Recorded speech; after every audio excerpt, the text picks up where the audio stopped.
Untuk makluman hadirin yang berhormat, selain daripada tindakan undang-undang di bawah Akta Komunikasi dan Multimedia 1998 bagi kandungan lucah, pihak yang terlibat turut tertakluk kepada peruntukan undang-undang sedia ada seperti Kanun Keseksaan dan enakmen undang-undang syariah di bawah bidang kuasa Jabatan Agama Islam Negeri sekiranya pihak terbabit beragama Islam.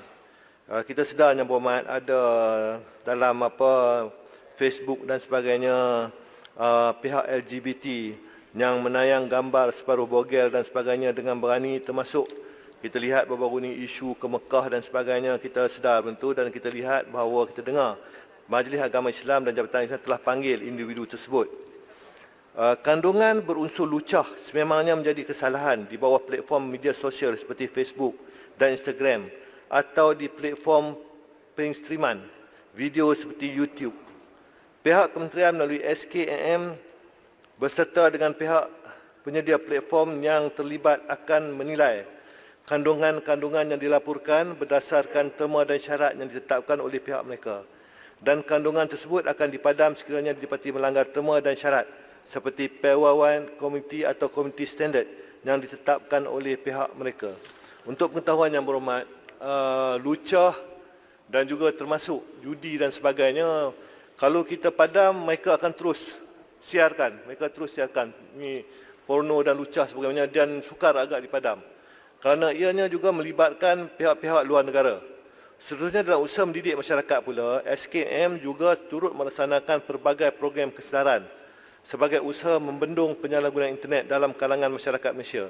Aplikasi saringan kendiri kandungan oleh ibu bapa yang dikenali sebagai Parental Control Tools juga telah diperkenalkan bertujuan mengupayakan pengguna internet, khususnya golongan ibu bapa, dengan kemudahan untuk memantau dan menyaring kandungan yang diakses oleh keluarga serta anak-anak. Bagi mengelakkan penurunan kandungan yang tidak diingini, terdapat pelbagai perisian yang disediakan secara percuma atau berbayar. Pihak SKMM menggalakkan penggunaan perisian seperti ini kerana merupakan satu mekanisme penapisan yang dibuat memanfaatkan ibu bapa penjaga dan individu untuk memastikan penggunaan internet secara lebih positif dan selamat. Perlu diingatkan juga bahawa ketiga ini terdapat jutaan aplikasi dalam talian yang dibangunkan oleh pelbagai pihak di seluruh dunia mengikut pelbagai konteks sosial budaya. Dalam pelbagai ini, kuasa memilih terletak di tangan pengguna. Sebarang bentuk aplikasi atau kemudahan sekiranya tidak digunakan dengan baik boleh membawa kepada keburukan atau masalah kepada masyarakat. Mesej utama yang disampaikan adalah penggunaan internet yang positif serta kawal selia kendiri, self-regulation. Justru itu, dalam membuat pilihan adalah penting untuk masyarakat memilih apa yang baik dan menghindari apa yang dirasakan tidak baik bagi mereka. Bagi tahun 2018 hingga 30 Jun 2020, semula 125 kertas siasatan telah dibuka oleh Suruhanjaya Komunikasi dan Multimedia berhubung kandungan lucah dan sebanyak 5 kes berjaya didakwa. Ini hak dalam negara saja. Yang luar negara, maka kita tidak boleh buat apa-apa. Selain pendakwaan, tindakan undang penyekatan akses kepada laman web terlibat juga diambil. Dari tahun 2018 hingga 2020, pihak SKM telah melaksanakan tindakan sekatan ke atas jumlah 2,484 laman pornografi. Usaha ini telah diteruskan oleh SKM berdasarkan aduan diterima serta pemantauan proaktif yang dijalankan. Terima kasih. Soalan tambahan pertama. Terima kasih Tuan Speaker dan terima kasih Menteri di atas jawapan yang diberikan. Pertama, saya ucapkan tahniah di atas dasar konsisten pihak kerajaan yang menolak budaya songsang LGBT dan juga budaya lucah yang cuba dipaksakan oleh dunia barat ke atas kita. Walau bagaimanapun, di sebalik usaha kita yang berterusan bagi menangani dan memulihkan golongan ini, kita dapati usaha mempromosi budaya LGBT dan lucah amat giat dilaksanakan oleh golongan pro LGBT ini, khususnya memaksimumkan kempen melalui media sosial. Ini termasuklah memperlekehkan usaha pihak kerajaan seperti JAKIM yang menganjurkan program pemulihan seperti Mukhayyam untuk golongan maknyah dalam usaha memulihkan mereka. Soalan saya, apakah tindakan kerajaan terhadap pihak yang memperlekehkan usaha kerajaan melalui media sosial ini? Yang Berhormat Menteri. Okey. Untuk pengetahuan yang berhormat, terima kasih. Sebab apa kita lihat golongan LGBT ataupun maknyah ini dia berselindung di berbagai cara. Di samping mereka mempromosikan LGBT-nya, tapi mereka berselindung di bawah balik penjagaan-penjagaan tertentu.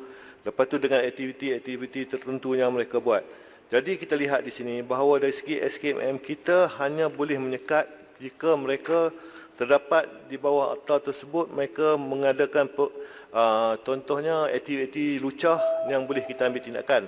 Selain daripada itu, maka kita serahkan kepada Jabatan Agama Islam negeri untuk mengambil tindakan apabila mereka contohnya lelaki pakai macam perempuan dan sebagainya adalah di bawah bidang kuasa Majlis Agama Islam. Dan kita tegaskan di sini bahawa tindakan perlu diambil. Kalau tidak, maka kita lihat bahawa penularan pihak LGBT ini semakin berani dari hari ke hari dan mereka makin mempengaruhi masyarakat supaya menggalakkan aktiviti LGBT ini kepada masyarakat. Terima kasih. Soalan tambahan Batu kawan. kedua. Soalan tambahan kedua. Batu kawan. Sila Yang Berhormat Batu kawan. Oh, terima kasih Timbalan Speaker. Kita semua sedia maklum bahawa dalam kes seorang child pornographer, Richard Huckle yang telah ditahan di Gatwick Airport pada tahun 2014, maklumat telah diberikan oleh negara Australia kepada pihak polis dan juga kerajaan Malaysia mengenai aktiviti-aktiviti pornografi, sumbang dan juga rogol kanak-kanak di Malaysia pada masa itu. Tetapi kerajaan Malaysia tidak bertindak pada masa tersebut dan sehinggalah Richard Huckle keluar daripada Malaysia sampai di Gatwick baru beliau ditangkap.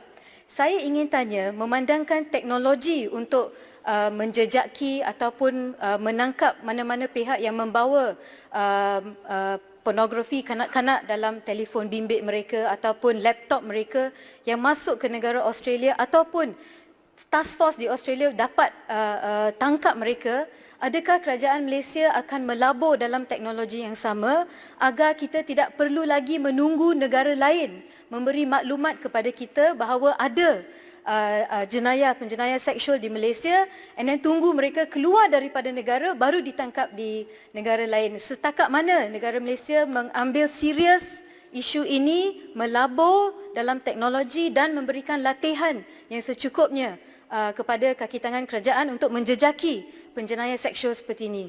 Terima kasih. Sila Yang Berhormat Menteri. Okey, terima kasih soalan yang berhormat tersebut. Kita lihat di sini dari segi teknologi yang kita nak gunakan, ianya memerlukan peruntukan kewangan dan bajet daripada Kementerian Kewangan. Kita lihat di kebanyakan negara mereka menggunakan teknologi di mana kalau kita scan, kita masuk ke airport, kita scan, masuk scan tu, handphone scan tu kita dah tahu dah. Scan tu dah tunjukkan bahawa mereka ni ada pornografi atau pedofilia ataupun bahan lucah kanak-kanak dalam handphone. Dah boleh tangkap lah. Tapi di Malaysia ni kita belum ada lagi kerana kita tidak ada bajet lagi untuk memohon kebenaran tersebut. Tetapi jika kerajaan membenarkan, maka kita ada fund, USB fund yang kita peruntukkan untuk internet luar bandar saja. Tapi kalau kita boleh gunakan duit tu, maka diberi kebenaran, maka kita boleh gunakan wang tersebut untuk kita gunakan untuk kita beli alat-alat teknologi yang canggih dan sebagainya. Ini adalah beruntung pada kerajaan dan Kementerian Kewangan lah untuk kita gunakan peruntukan tersebut. Terima kasih.